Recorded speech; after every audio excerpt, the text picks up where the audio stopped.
Our shiur is welcome everybody to our Monday night shiur. First shiur after Yom Kippurim. Thank you everybody for coming. Our shiur is Le'ilu Nishmat Daniel ben Frecha. Also today is the Hilula of Rebbi Akiva Eger, the great. Also your grandmother, yes. Great grandmother. Slicha. Okay. Frecha Batzara. And today's Rebbi Akiva Eger's yahrzeit. I'm sure you guys heard of the name Rabbi Akiva Eger. Yeah? Probably one of the greatest giants that the Jewish people had in the last 400 years. Born in the year 1761. His son-in-law was the Khatam Sofer. The Khatam Sofer was married 50 years to one woman with no kids. Wow. No kids. He got married very young. I'm sorry, he was 50 when his wife died. Slicha, he was 50 when his wife died. And the Khatam Sofer's first wife, he never agreed to divorce her. Wow. They told him, listen, right, Khatam Sofer is very famously to have said after his father-in-law died, his second father-in-law, Rabbi Akiva Eger, that the keys to halacha is in my hands in this generation. The Khatam Sofer was known to be a halachic genius and a halachic, in halacha you have to differentiate between two different kinds of heads in halacha. There is the mepalpel in halacha, and then there is what we call baki derech yeshara, the Sinai. Sometimes in halacha you know so much that you come out with the wrong halacha, or you're too machmir, or you're too mekel. Then there is a guy, he knows the derech hasilula b'halacha, and he knows how to be mekaven to the halacha in every situation what he has to say. So the Khatam Sofer was very famous to have said that he had the keys to halacha of his generation. To make such a claim, you have to really hold up to that, right? The keys to halacha. Like, how many people do you guys know in your generation as Sephardim? Do you know that halacha was? There's been, some guy told me today. He says to me, my son is going to be a doctor a doctor in I don't know, Albany, whatever. He's going to learn. He was so excited about it, and I usually don't do this to a person, but it was Erev Chag, and it's Erev Chag, and I was a bit nervous because of all the wind, and my schach was flying. And I said to him, "You're so happy your son is going to be a doctor. Could you name me 10 great doctors that ever lived, and make sure they're not rabbis at the same time?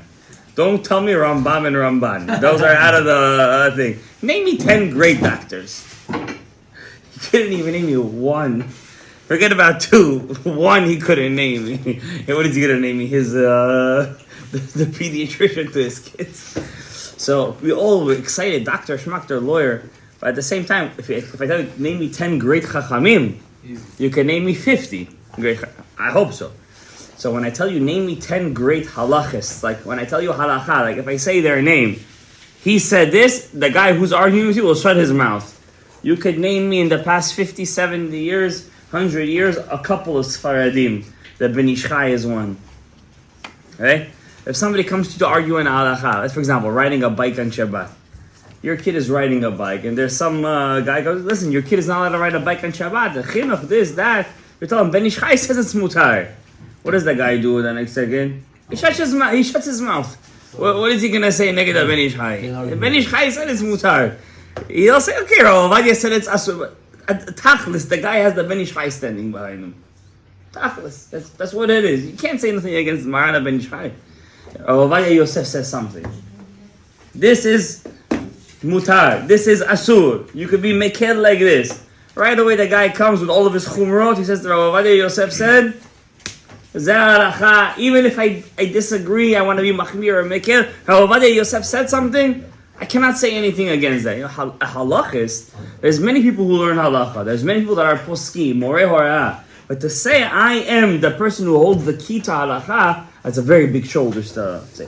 Khatam Sofer didn't just have a halacha. He said I have he boasted, I have the keys to halacha of my generation. And when his father-in-law of the second marriage, Rabbi Akiva Eger, was alive, he didn't dare even mention that he was a moreh horah. The Khatam Sofer was a student of Natan Adler. Adler in German correct me, it means an eagle, right? Adler is an eagle, right? So Rav Natan Adler. So back then they had family crests, like in Ashkenaz and Tzarfat. The family didn't just, it wasn't just your last name. You had a crest. You had a family, like a shield. Yeah, like a symbol. So they say Rav Natan Adler, he was the Chatam Sofer's Rebbi. As a young boy, Rav Moshe Sofer, the Chatam Sofer as a young boy, his family emblem was the quill. That's why they called him Sofer. And Rav Natan Adler, he was in Ashkenaz, but he used to daven in Sfaradi. Now you could imagine, like, in America it's an issue. Imagine you're in Ashkenazi, in the land of the Ashkenazim, and you're davening b'miftah Sfaradi.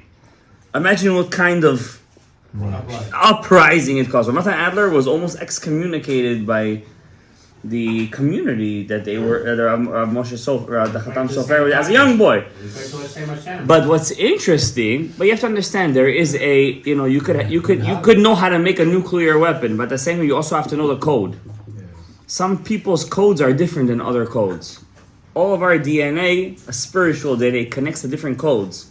If you're meant to be a chacham behalacha, don't step into the kitchen of Kabbalah. It has nothing to do with you. I have a person that's related to me. He's a very big halachist.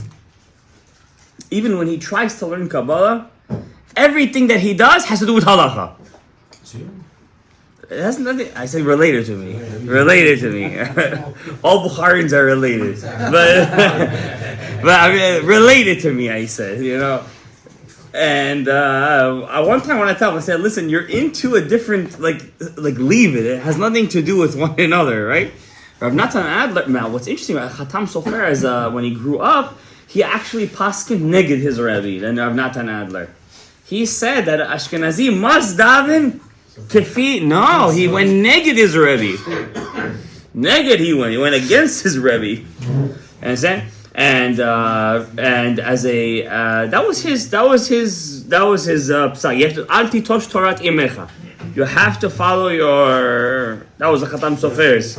And what's interesting, maybe he saw whatever they did to his Rebbe, and they saw how he was cast out from the community, and they decided to. But then afterwards, Rav Pinchas Horowitz, Talmidei Baal Shem Tov, when he came to where the Chatam Sofer was, it was a very famous city in Germany.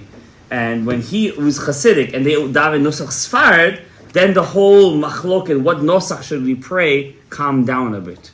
It calmed down because the Hasidim daven very close to what we daven, Kenosach Rabbeinu Ha'Arya Kadosh.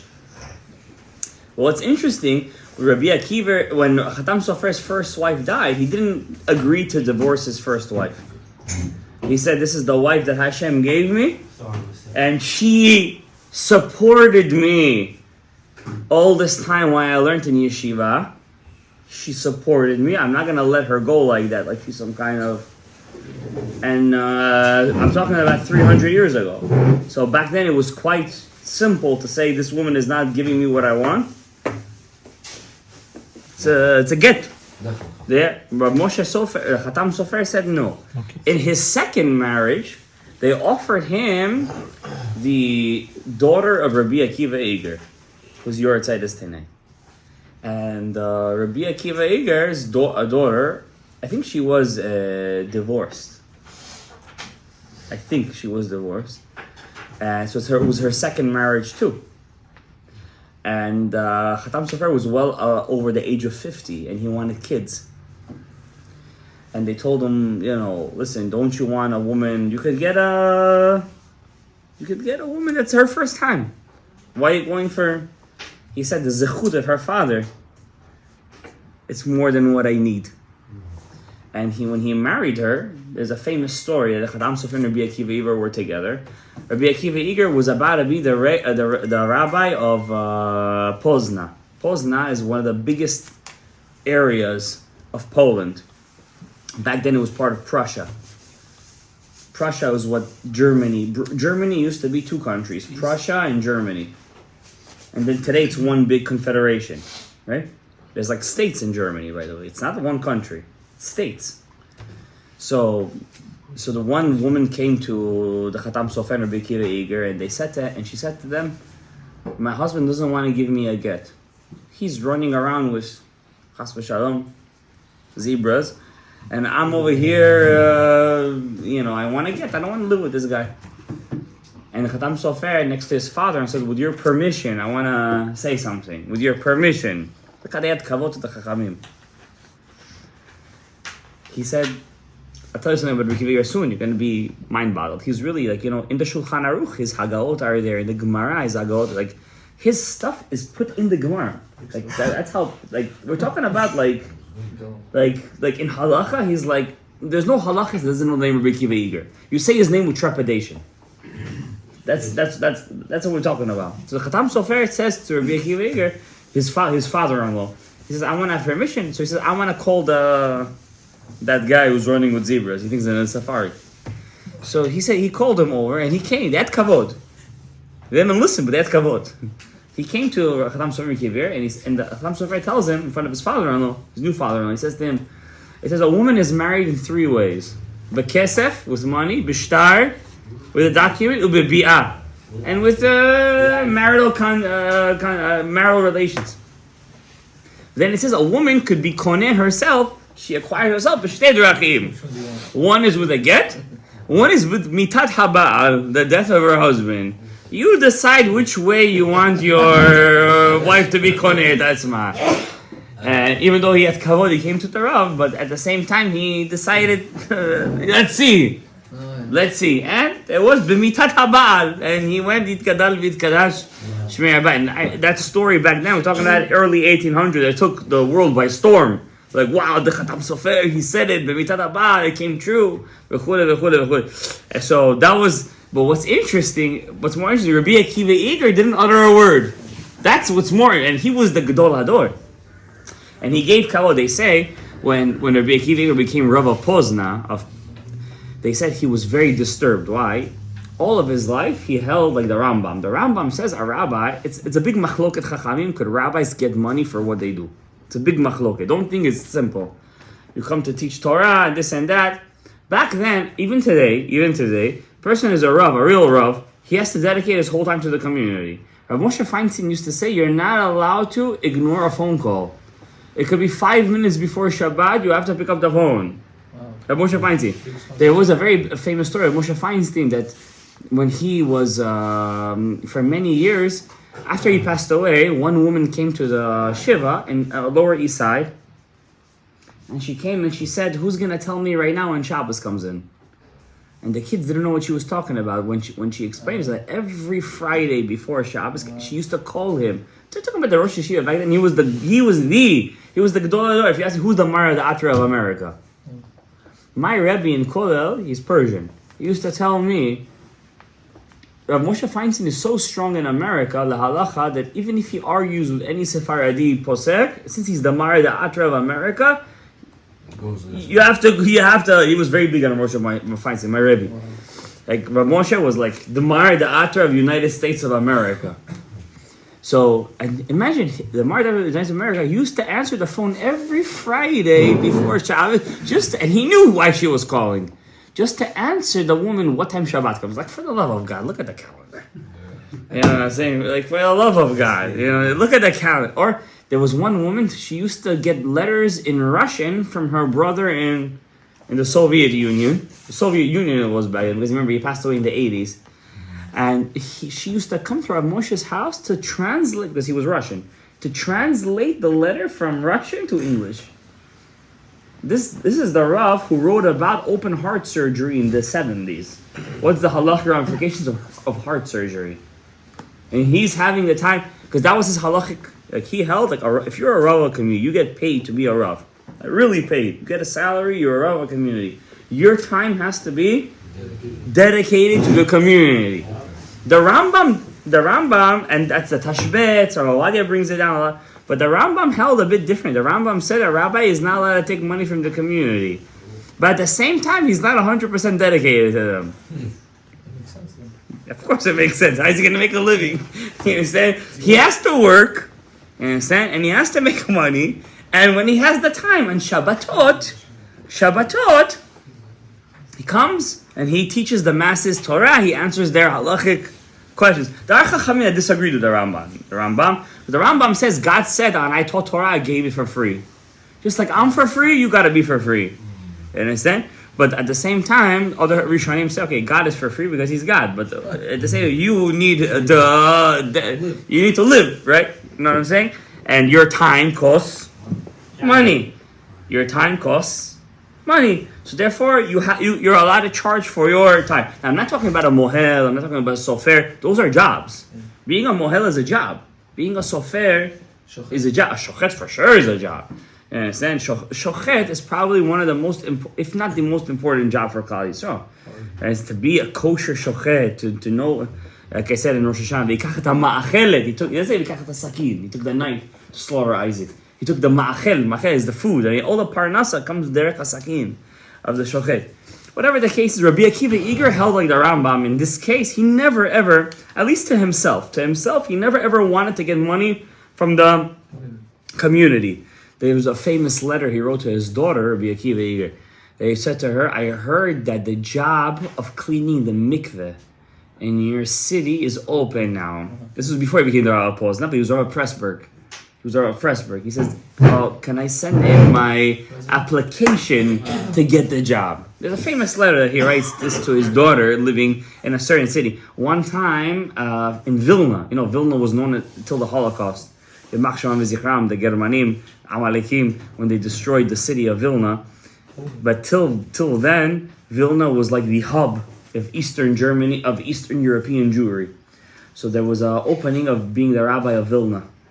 And he sends a letter, and the one person sends a letter to Rabbi Akiva Eger. We're talking about 1800s, early 1800s. Says that we want to invite Kivodo Ma'alato to be the Rav of Vilna. And he writes back his famous letter. He says to him, Halavai, I should be the Gabbai of the city where the Gross stood. That's what he wrote to him. Halavai. We're talking about a person that his Hagaot is in the Shulchan Aruch. You open the Shulchan Aruch. We learned when we used to learn Rabbanim, we used to learn Rabbi Akiva Eger. Rabbi Akiva Eger was a part of our life. We used to dream Rabbi Akiva Eger. And we used to learn him. You know what I mean? There's a famous saying. Most rabbis, they turn a word into a sentence. Rabbi Akiva Eger used to know how to turn a sentence into a word. In one word, he used to hold the whole sentence. You know what I mean? Like Rashi HaKadosh. Rashi's couple of words, he answers you 4 or 5 questions. If you know how to learn Rashi, learning Rashi is a matter of time. Rabbi Akiva Eger too. You look at Rabbi Akiva Eger, like, what are you talking about? You have to sit. Yeah, it's all about will, skill, and also you have to have zman, yeshuva dad. Understand? Blessing for yeshuva dad is not something simple.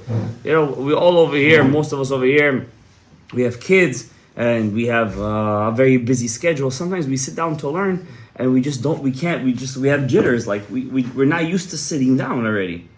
You understand? Sometimes I see, like right now, my yeshiva that I teach in, we have off. And my kids have school, so I'm like, oh, Baruch Hashem. I have 2 days to myself to learn. I go up Shar Kavanot to Drusha Sukkot, which we want to talk about today. And I'm like, and I'm sitting after half an hour, 35, 40 hours. I start to get jitters. I'm like, do we have to fix the sukkah? Do you need some shopping? I'm programmed already to do something. I can't already sit down for more than 30, 40 minutes. It's very hard, except on one day, Shabbat. Because I'm programmed on Shabbat. It's crazy how our brain works. And I see it on myself, and I go crazy.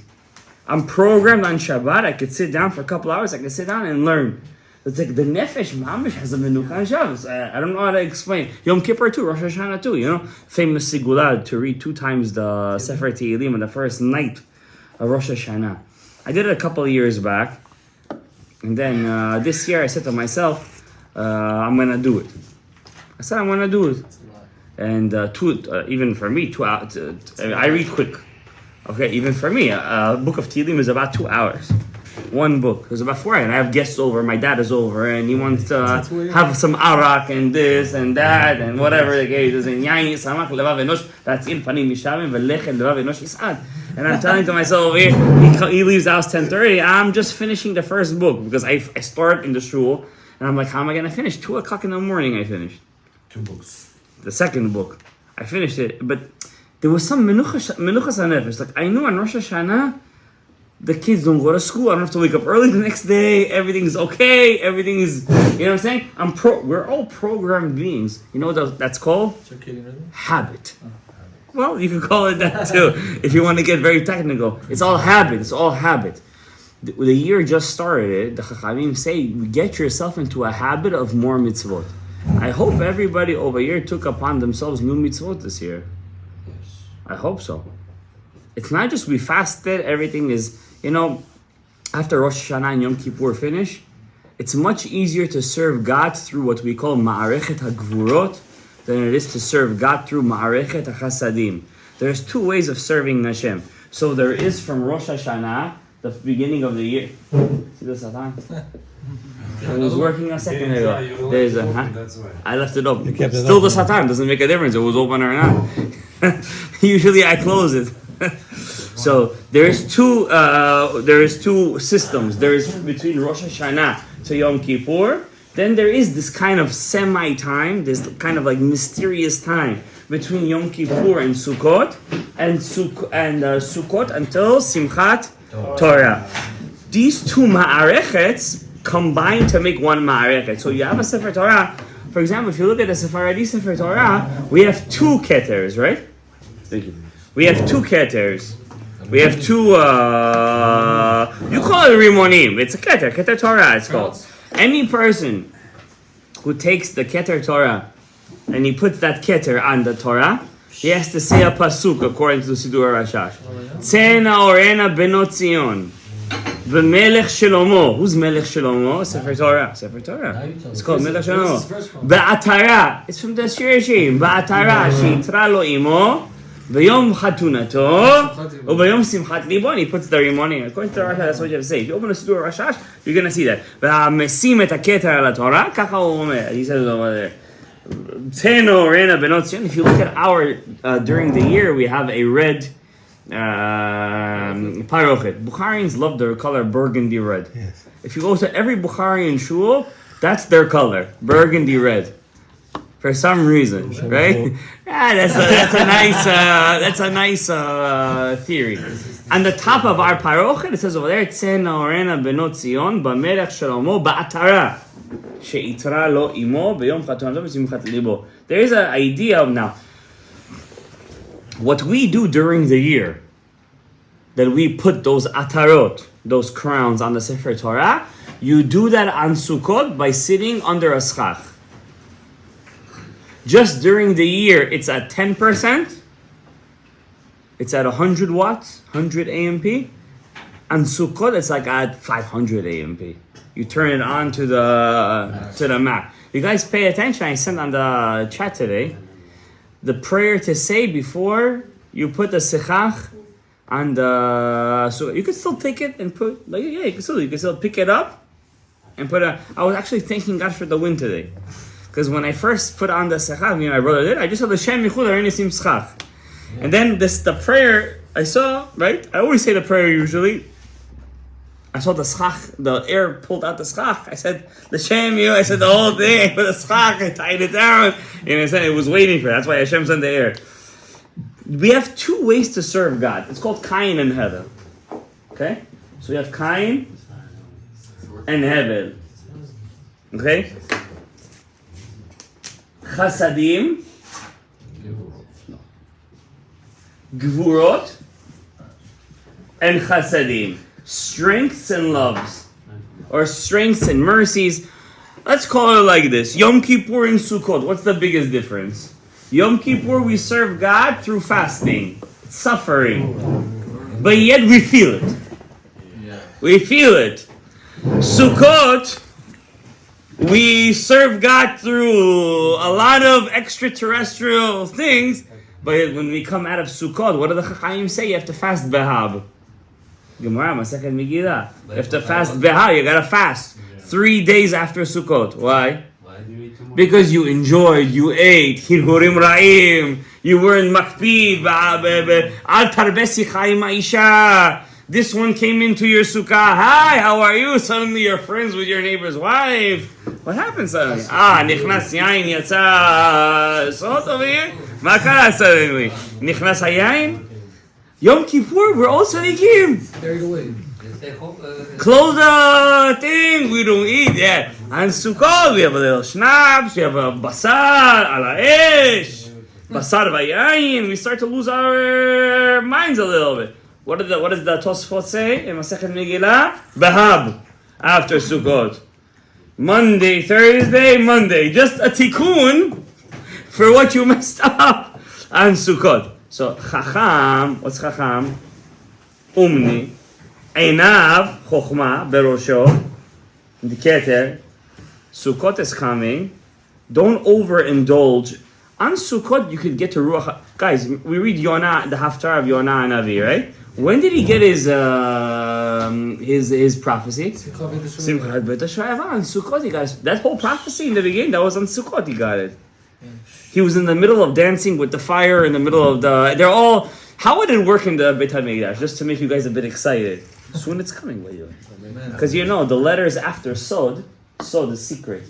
The Geula is a secret. What's the letters after Sod? Aza. Aza. Oh, wow. I like that. So Aza has to fall. Where does it say that?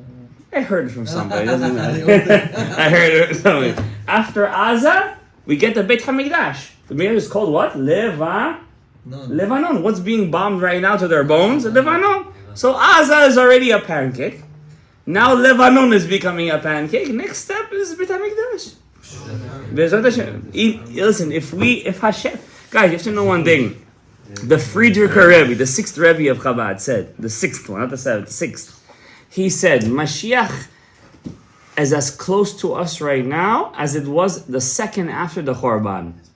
A second after the Chorban. Meaning that Hashem wants to send us the Geulah right now as much as He wanted to send us right after the Chorban. It's all up to us. If we're the generation, Rav Tzadok Milublin, he has a book called Resisei Laila, a book of dreams. All the Torah he learned in a dream. Rav Tzadok Milublin, who's a very big tzaddik we call. He writes over there in his sefer. The generation that will accept Mashiach Tzidkenu is mamish. He writes over there, but without cutting to Chabad, is mamish. The Gilgulim of Dor HaMidbar and Dor HaMabul. Oh, you know that. And Dor HaMabul, he writes. Dor HaMidbar and Dor HaMabul. That's what it's over there. That's how bad. So, we have over here 2 ways of serving the road. Givurot, Kain. What's Givurot? Givurot is, there's a guy, he has to work the sewers. But if nobody works the sewers, if nobody takes out the trash, what's going to happen? Rats. You're not going to just have rats. You're going to have over here a jungle. And somebody's got to do the job. Somebody's got to do the dirty work. Construction, this, that. So I had this Uzbek guy doing the beams for my sukkah. I have a big sukkah. Today I'm making the thing. Hashem saved my life. One beam he didn't connect. I was holding to put the ties out, and I held myself. I would have fallen. It was mamash ma'akadosh baruch Hu. I caught myself at the last second. My neshama came out, and I said he didn't put it. So my wife told me, I'm not a handyman. I'm definitely not from this side. I'm not a handyman. I don't know what's a drill. I don't know these things. I try. It doesn't work out. And so she gives me the 6-inch nail, and she gives me the drill, and she says, drill the thing. And I'm there for 10 minutes trying to drill. I said, listen, it's not working. Call those back. No. Yes, but that's what happened. At the end, we stuck it in somehow with a hammer and a drill and a nail. I couldn't cross myself. But, that's called avodat hagvurot. That's called avodah. Imagine building a whole house like that. I'm talking about a small sukkah, 22 by 18. Whatever it is, it's just beams and a couple of nails. And it says somebody's got to do it. That's called gevurot. That's called Yom Kippur. It's avodah. It's strenuous. But after you're done, you feel it right away. I did it. Then there is a guy, he's chasadim. He comes from the opposite end of the spectrum. Look at his hands, everything is smooth. He's soft. He doesn't know what it means. He doesn't know. He knows how to speak. That's his avodah. He knows how to hevel. What's hevel? Breath. הכל יוצא לו מן ההבל. הפה, אין לו ידיים. He doesn't have hands. אבל יש לו, he has a פה. He knows how to speak. You know what? My Rebbi used to tell me in yeshiva, he said, you can't force a lawyer to be a construction worker, and you can't force a construction worker to be a lawyer. You can't do in the Bukharian way, chasol, you can't make it to a rabbi, and the rabbi can't make it to chasol. You can't do it. You can't break a person's nature. It's his nature. You understand? That's what it is. Some person is meant to read the Torah, and some person is meant to be a shochet. It's the neshama. It's your DNA. The parent has to be the parent has to be not just a mechanech. He has to know his customers with you. You have to know what you're dealing with over there. Because you have 6-7 kids, every kid is different. Now, yes, what did you want to say? I just want to say some people, they can multi-function. That's true, there is a person that's chasadim and gevurah. It could be. It comes also with time. That comes with time. When life forces you into that. That's true. Sometimes life doesn't force you, it's from inside out. It could be too. Listen, Moshe Rabbeinu was a speaker and he also killed the Og at the same time. Yes, kaelu. That's true. Yes, yotzei min haklal. Yes, I'm not saying no. But most people fall into a category. Either he's a doer or he's a speaker. That's what Ari HaKadosh says. So you have chasadim. There's a guy who serves God through time. You could tell him, learn 20 pages of Gemara, it's going to fix all your Zayar. He says, I can't. I rather fast 20 days, he'll tell you. Then there's a guy who say, I can't fast. I don't want to feel the suffering. I rather spend all my day finishing Masechet of Gemara. I serve God with a coffee and learning Gemara. That's what I'll do. You can't break a person. You understand? It's his nature. Just like we have a nature, one guy goes givurot, one guy goes chasadim, we have two ma'arechetz, two systems in serving God. One is called Rosh Hashanah, Rosh Hashanah, and Yom Kippur, right? What do we say? El melech yoshev al kiseh rechavim vaya'avor amonai al panav. Like we're like, how many times could you already say ve'avor Hashem al panav? You're saying it so many times, ve'avor Hashem al panav. You know, if you're we are Sfaradim, but 40 days you're saying ve'avor Hashem al panav. By the time Rosh Hashanah is done, Yom Kippur is done, it's like, oh my God, Baruch Hashem. I don't have to say that till November 3rd, till after Rosh Chodesh Cheshvan. Shalom. You have to say it all the time. This brings the Rachamim. Then there's the Chasadim. Chasadim is kaifavat. Drink, enjoy, v'samachta, v'chagecha. But here is our problem, and here is why sometimes it doesn't work out for us. And we want the Gra, the Vilna Gaon famously said, the mitzvah of v'samachta, v'chagecha was the hardest mitzvah he ever had to do. It's so hard to be happy. He never came he never drank, that's for sure. Yeah. They say the Gra used to fast all week. You know the Rebbi? It was all over the news. He just finished his Yom Kippur fast. Oh my God. He just finished 60 hours. 60 hours he fasted. You guys a week, right? I don't know why. What are you asking me? I'm not Chassid. I know that in Yerushalayim there's a Rebbi. But he just broke his tiny Yom Kippur. Yes, Anashim, the ma'arechet of serving Hashem is totally different. They say he starts Kol Nidrei just at Chatzot Laila of Yom Kippurim. 60 hours is in a ta'anit. So why is Samachta B'chayecha so hard? Oh, Samachta B'chayecha. The reason is also because we're missing the pasuk. The pasuk says, "Be happy in your chag, you, your wife." That's the issue. That's already the big issue over there. Because you're over there as Samachta B'chagecha, and she's over there complaining. I'm slaving, I'm cooking, I'm this, I'm that. You gotta help. The Torah says, "V'samachta b'chayecha, ata v'ishtecha." Right? You gotta, whatever makes you happy. Who cares? You gotta. Now, what happens is, then you start to help, then you start to feel bad. I'm missing a my besamachta b'chayecha, and when she's happy over here, what's going on? It's a contradiction. Get it. Get invited. That's my. No, it says ve'ishtecha ubanecha, and your kids. A Torah doesn't make up words. You have to be happy. Your wife has to be happy. Your kids have to be happy. Now, kids, it's not hard to be happy. You just let them run. How about when they get older? How are you gonna make them happy? You gotta give them attention. You gotta sit them in the table. You gotta show them ahava. Kids need ahava, just like Zad, Zer and Pin. The vav of God's name needs chasadim. You need to grow the chasadim. You gotta give them ahava. Doesn't matter how old he is, 18, 19, 20, 21, 22. Everybody needs ahava. Everybody needs ahava. We're all kids. I'm giving you the ahava. We're all kids compared to our parents. No matter if you're 100 years old, he'll be 130 years old, but you're a kid compared to him. You always need ahava. And what does it say? Vegercha. And the convert has to be happy. Vayatom. And the orphan. Va'almana. V'halevi. I'm not saying it in the right order. Don't quote me, okay? Sure. But it's in the pasuk. V'halevi asher b'sharecha. And the Levite. What is that basically Torah is saying over here? If everybody's got to be happy. So if you're just happy, but the Levi, who's known as the poor person, and the Yatom da Almana, they're not happy.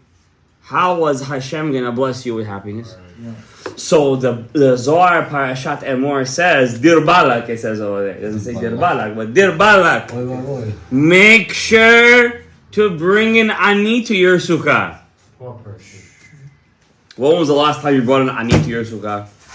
When was the last time you even know a person who's an ani? Here, this is the United States. Migrants over here are richer than citizens. But there are people that they can't make ends meet. They don't tell you. Single mothers, divorced people, Yitumim, Almanot, Eretz Yisrael right now, I heard there's a crazy number, over close to 5,000 Yitumim. 5,000 Yitumim, widows, women with 9, 10 kids, Yitumim, Almanot. Donate to them. Donate. Give. Chicken for Shabbos. Give, bro. Chicken for Shabbos, Be'ezri. You go donate. Before Sukkot, give. I should give, don't worry. You understand? You gotta give. You must. You don't want the klala of the Zohar Kadosh. You have to give. I think you could give $500 to $1,000. Nothing's gonna happen to you. Okay? Akol yeh tov. Give. Don't get that klala of the Zohar Kadosh. And then, if you give, v'samachta b'chagecha.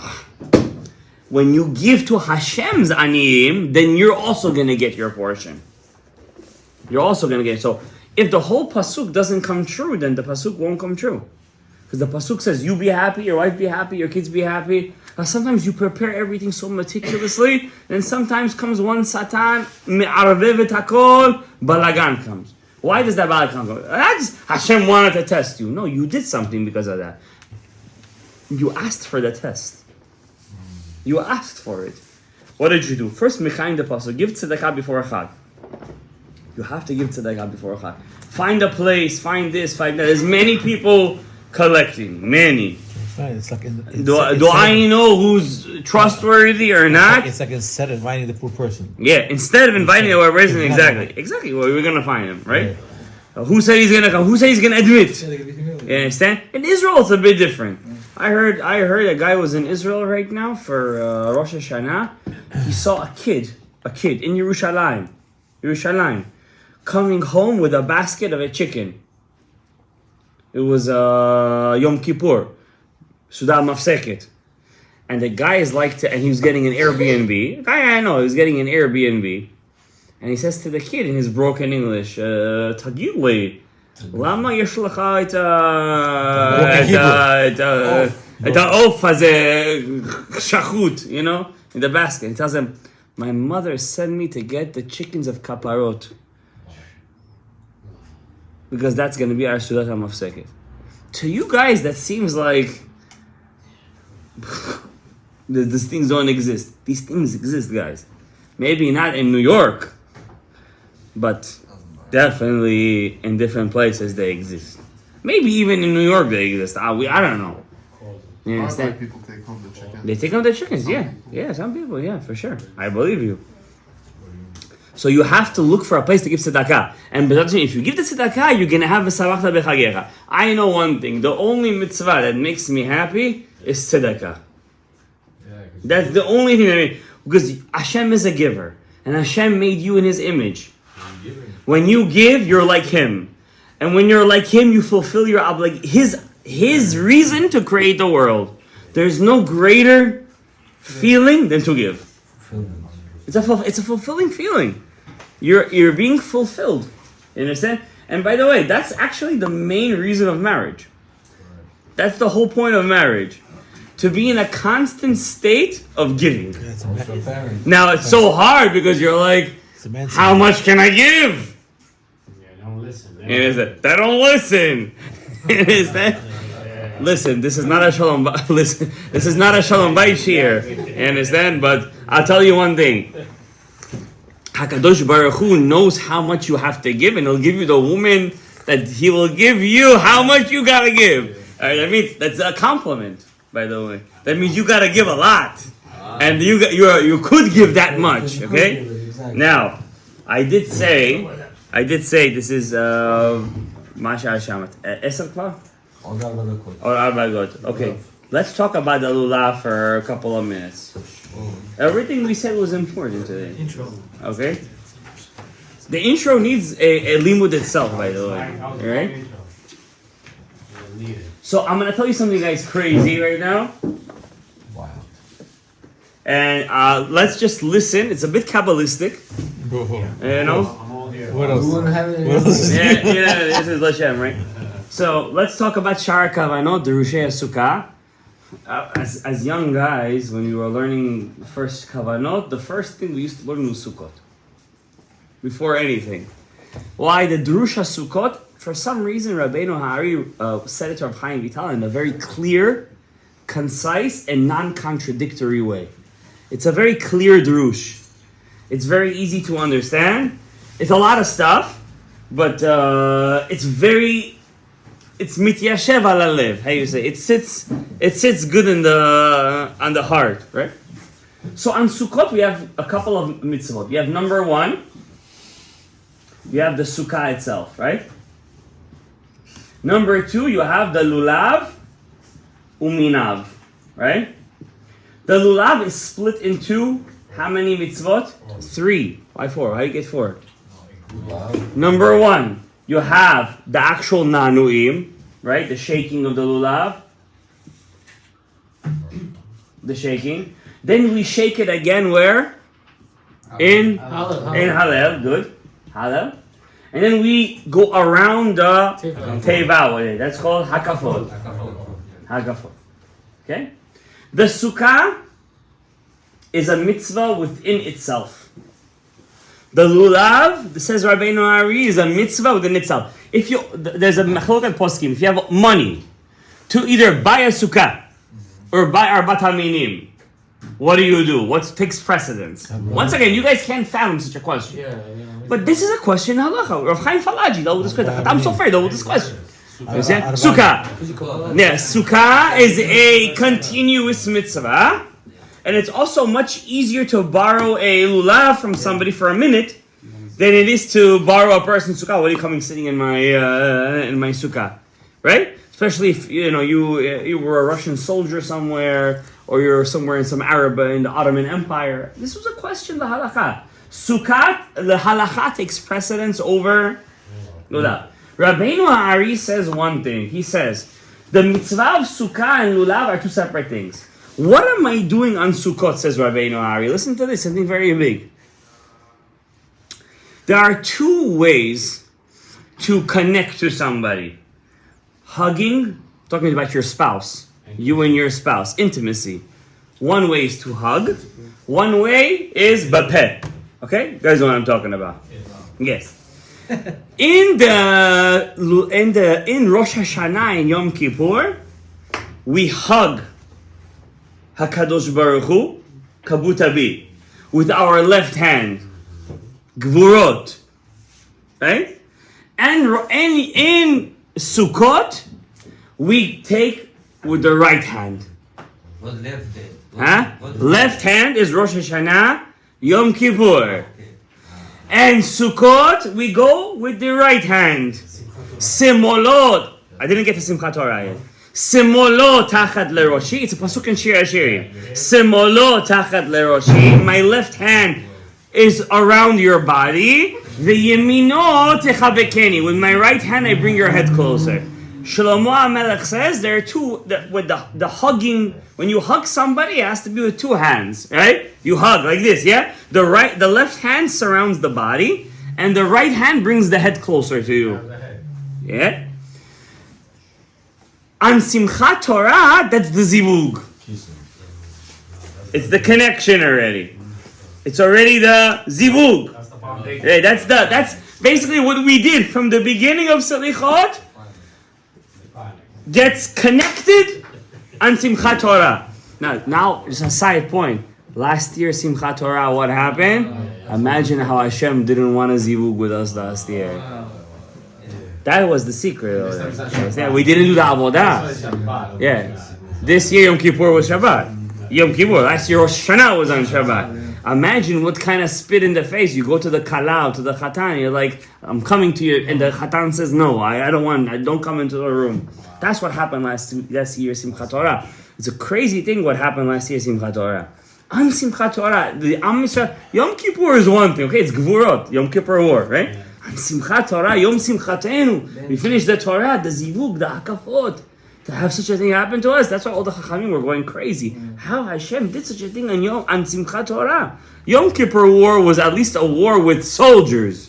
They went to fight. Simchat Torah was with civilians. It was an ambush. It was all the bad things you could think of. Innocent people. Innocent. Well, that's already for HaKadosh Baruch Hu to decide. But yes, in our eyes, whatever they ate, they're Kiddushei Hashem. They all died on Kiddush Hashem, and every soldier who gives his life for Klal Yisrael, he dies on Kiddush Hashem. So now, what kavanah has supposed to have? Now, I don't want to deal with the sukkah, because that wasn't the point of the shir. I want to deal with lulav and minav. Now, lulav is one, right? How many other minim we have? We have 3 hadassim, 2 aravot, and 1 etrog. Says Rabbeinu Ari, all together, it's how much? 7. Our favorite, the Jewish favorite number is 7. No, 7. Why? 7 is, we have a little bit of the next world and a little bit of this. We're the balancers.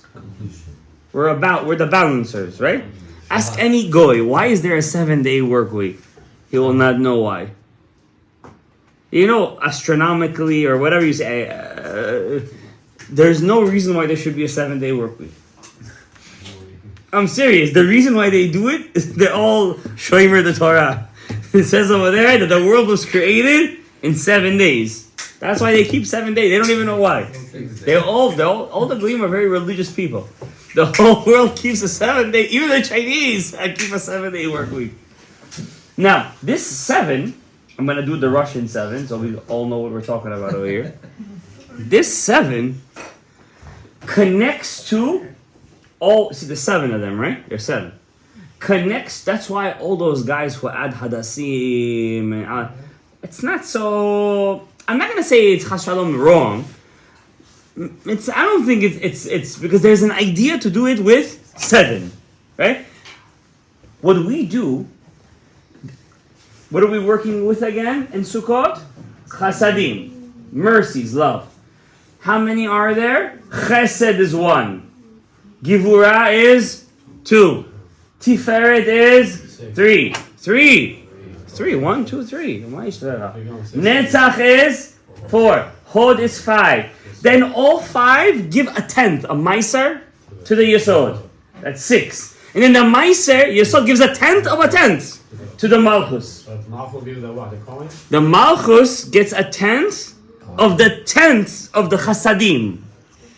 of the chasadim. But all together, that's right. What does the Torah say about maaser? Maaser. Mina maaser. It doesn't say maaser. It says give maaser from the maaser. Because you give first maaser to the Levi, and the Levi gives maaser to the Kohen. There's a maaser. First you give to the Yesod, and the Yesod has to give to the Malchut. So there's 7 altogether. 7 bechinot. That says the Ari is the 7 parts of the lulav and the minav. Now what happens when you take these 7 things? Says Rabbi Ari, I'm going to teach you 2 things right now. You guys heard it, maybe forgot it, or probably never heard of it. When you take lulav and etrog, the lulav is on the right hand, the etrog is in the left hand. They must touch each other at the bottom. That means the etrog cannot be in the middle of the lulav. It has to be at the bottom of the lulav, says Rabbi Ari. All the way at the bottom. Maybe the lulav a bit sticking out over there. Some people are matzvi, rikanati, whatever. But the Ari says it has to be at the bottom. It's the ateret hayesod. Right? There's 2 malchuts. One is the hey, the last hey of God's name, the Shechina, Rachel. Then there's the malchut of the Zachar. You also have a malchut inside of you. Your yesod, your brit, has a crown. That crown is called, in Kabbalistic words, the etrog. Interesting. That's why we're going to fix the sin of Adam HaRishon, which was the etrog tree, on Sukkot. That's why Hasidim specifically were very makpid to take an etrog with a pitom. It should show the ateret hayesod. It should show the crown of the brit. That pitom is the crown of the. It's your brit milah, right? Now, if you take an etrog right now, it means nothing. You can take it, you can play with it. It's nothing. But the second Sukkot comes in, it transforms into something extremely holy. The etrog, everything. I'm just talking into the etrog. Now the etrog, you stick to the bottom of the lulav with 2 hands. Now with 1 hand, don't hold it with 1 hand. Some people do, they hold it with 1 hand. Rabbi Ari says, don't hold it with 1 hand. You gotta hold, when you're doing the na'anuim, you gotta hold it with 2 hands. Yeah. Book is over here. Yeah. I showed it yesterday to the guys, like this. The book is like this, and you're holding it like this. I didn't get to the hakafot yet. We're gonna get the biggest mistake is by the hakafot. The biggest mistake is by the hakafot. Says Rabbeinu Ari, these 7 chasadim, 5, and then there is the Yesod and the Malchut, they need to give it to the Shekhinah, to God's divine presence. What do? First, you take them, and you out. Where are you taking it out to? You're sending it back to the Da'at. Where was the sin of Adam HaRishon? Etz HaDa'at. So you're taking all those 7. Remember, the etrog is separate. That's where the sin was. Where does everybody go crazy on?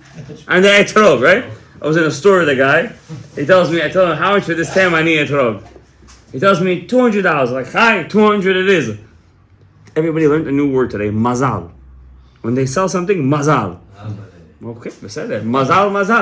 So, okay, mazal. So he saw it. I said, okay, how much is this lulav with a nice korah? He said, $100. I said, take your etrog. Mazal, I told him. I go somewhere else. The Ari says, don't be cheap, but the Ari also doesn't say to be a trapka. The Ari never said to be a smartut. Yeah, don't be stupid, the Ari says. Mata shorefli mea $100 that cost you maybe $15. I know this business, okay? So anywho, but everybody go crazy. When you go inside a store, what are you always looking for to buy first? The etrog. Because the etrog is the brit. It's the ateret hayesod. Your neshama wants the tikkun of the ateret hayesod. He wants it. He feels it. Right? Now when you take it, all 7 of them, when you're taking them out, you're sending them back into the da'at. When you're bringing them back into your chest, the chest signifies the malchut, the Shekhinah Kedosha. Because what's missing the chasadim? The Shekhinah, the last hay of God's name. It's missing the chesed. You gave it the gvurot with the shofar and the fasting. Now it needs chesed. How do you do that? You hold the olav, you say the blessing, you pick up the etro, you connect, you take it out, you bring the chasadim back down to Zah, and then when you bring it back to it has to touch the chest, says the Ari. Some guys, they go like this. You have to touch, yeah? Yeah, they do that stuff, right? No, says Rabbi, you gotta go, like it has to be like a sword. That you gotta send it back into the dot. That's what your kavanah is supposed to be. That's your kavanah. I'm sending it back into the dot. Collect the chasadim, bring it back to the Shekhinah. Why 6 sides? The right is chesed. The left is gvura. Straight, mizrach tiferet. Up is netzach. Hod is down. When you do hod down, you don't flip the lulav. You don't go like that. Yeah, exactly like this. Yeah, like this. And then you have to turn west to the east, to the yesod. And you're bringing it all back down to the malchut, the Shekhinah. Because on Rosh Hashanah, we gave it the gvurot. Now you're giving it the chasadim. Right? You do this for 7 days. For 7 days, if you do this. In the time of the Beis Hamikdash, how many days they did it for? Bas. In Yerushalayim, 7 days. But if you lived in Haifa, 1 day. Why? In the Beis Hamikdash was such a powerhouse of energy that they used to do was enough for the whole world. Says Rabbeinu Harashash, today we don't have a Beit HaMikdash. So we need to do it 7 days. Now, that's the Or HaPnimi. The inner light. And Hallel, we bring down a special light. How many times is there Hallel? How many times do we shake in Hallel? 4 times. Hodu la Hashem in the beginning and the end, twice. Ana Hashem Moshiana, another 2 times. How many times do we shake every time? 18, right? 18 times 4 is how much? 72. Gematria Chesed. I'm bringing down Chesed de Yumad de Kulehu. Not any regular Chesed. I'm bringing down the Ananei Akavot to my Neshama, what it needs for the whole year. You're right now preparing yourself for the whole year. That's what you're doing over here. That's what you're doing.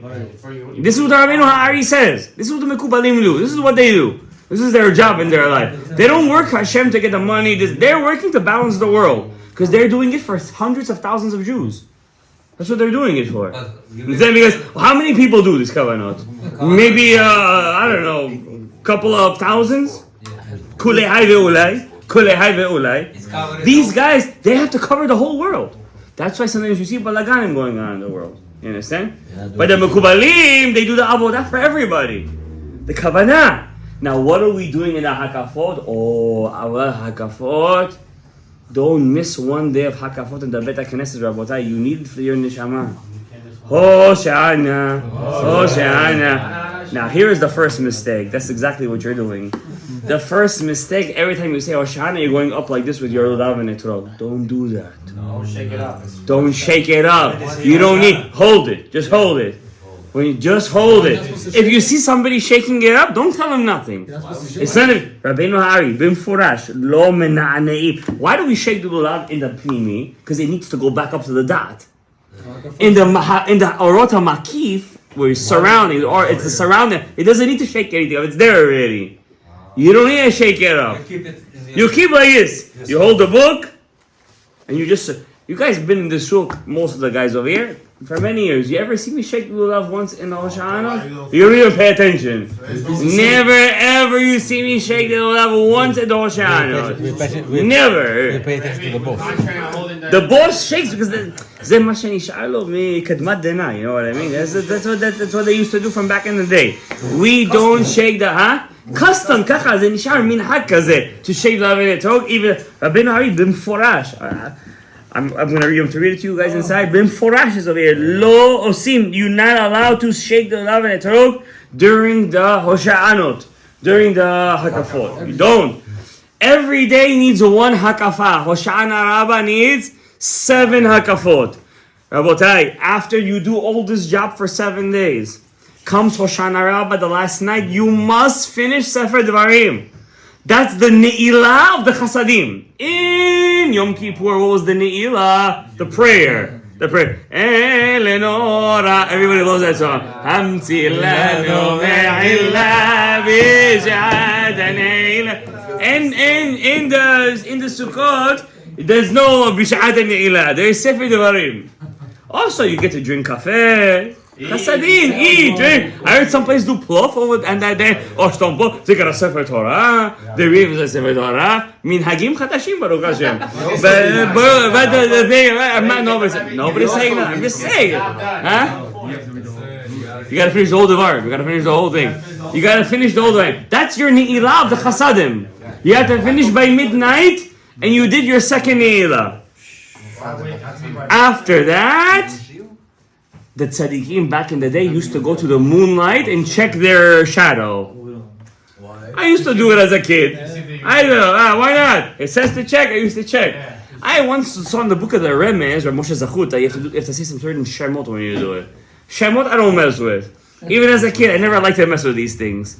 But I used to check my shadow in the moonlight. I used to do it. Lately I don't do it because I'm with my tzaddikim over here. Rabbi, where you going? Check my shadow. Let's go check our shadows over here. And then, huh? Why not? Why? What's going to happen? You're going to see yourself without a head over there? She'll do teshuvah. She'll do teshuvah. Guys, today a Bukharian guy died. Boris Yusupov, you heard? He was a pilot. He went to take a guy on a plane ride. Mayday. The guy sitting next to him came out with nothing. He crashed. I don't know, some Bukharian guy from New Jersey. It was all over Yeshiva world. I don't know. My son did 1 month ago with his wife. But said they went on the plane. I'm just like, today that's what happened. Right after Yom Kippur, another guy I know, I was building my sukkah, my brother was coming to help me, student calls me up from Lakewood. He calls me up, he says, my grandmother is in the hospital. How do I say Vidui Shchiv Mera? How do you say Vidui Shchiv is the Vidui of the dead person? How do I say it with them? Some people find their exit already right after Yom Kippurim. You don't know, we hear like this tons of stories. Right after Yom Kippurim, guy goes. Okay, listen, maybe. Listen, we're not here to judge. Now, in the Hoshanot, after Hakafot, you do the Hakafot, one Hakafa, you bring Or Makif. Whatever you did in the Lulav, you're doing it now by going around the Bima with the Sefer Torah. With the Sefer Torah, huh? We go every day for 1 Every day, one time we go around, and Hoshana Rabbah service, and then on Simchat Torah is the, I say wedding in Bukhari? Svatzba. Is the wedding. I say in Bukhari in a way, you say it in Russian. Bukhari. Toy is gonna be. Simchat Torah is the toy, is the wedding, and the Simchat Torah, when is the wedding? And we have 2 days. Friday. This is Shabbat. The Shabbat is here. So Wednesday night comes in the Chag, Thursday, Friday. We dance with the Torah on Friday, right? Friday morning. But when is the Zivug? On Thursday or Friday? Shabbat night. Friday, no? And the Thursday. Thursday. When you say Musaf, Oh, that's Shmini Atzeret. When you do the switch. When you say Mashiva Ruach, Omorida Geshem, Thursday morning. Mashiva Ruach, coming down the Zera from Shamayim. The Zera is coming down from Shamayim, Mashiva with Geshem, and you say Shema Yisrael, Hashem Echad. Echad. What does it say by the Torah by a husband and wife? Vayu lebasar echad. So too, we're becoming echad with Hashem right now. The zivug is happening, and then we dance with the Torah the next day. In Israel, it's all the same day. That's the same night they dance where they dance. When the massacre happened, by them it was on their Simchas Torah. By us, it was Shemini Atzeret. And it was a double tragedy. Hashem should bless us all over here. May we do the avodah. May all of our words be Nishmat Daniel ben Frecha. And may Zechut Rebbi Akiva Eger be again aleinu. Hashem should give zivugim. Everybody needs zivugim. Zivugim agunim. Risha ben Frida ben Aaron ben Barno. Hashem should bless all of them with zivugim agunim. Bracha, tzaka, parnas. All of us over here. We will be zoch. וגם לוי בן אנג'לה שזיווג הגום של השם השם ושומר everybody over here with ברכה והצעה ישועות גדולות ולבי זוכה תביאי ושמחת בחגיך ותורם שמעשים טובים וישועות גדולות ולבי זוכה לקיים כל המצוות כתיקונם ולשמוח בעד השם לכן יעשו מנו אמן אביך ננה ונקרא שאומר אתה הקדוש ברוך הוא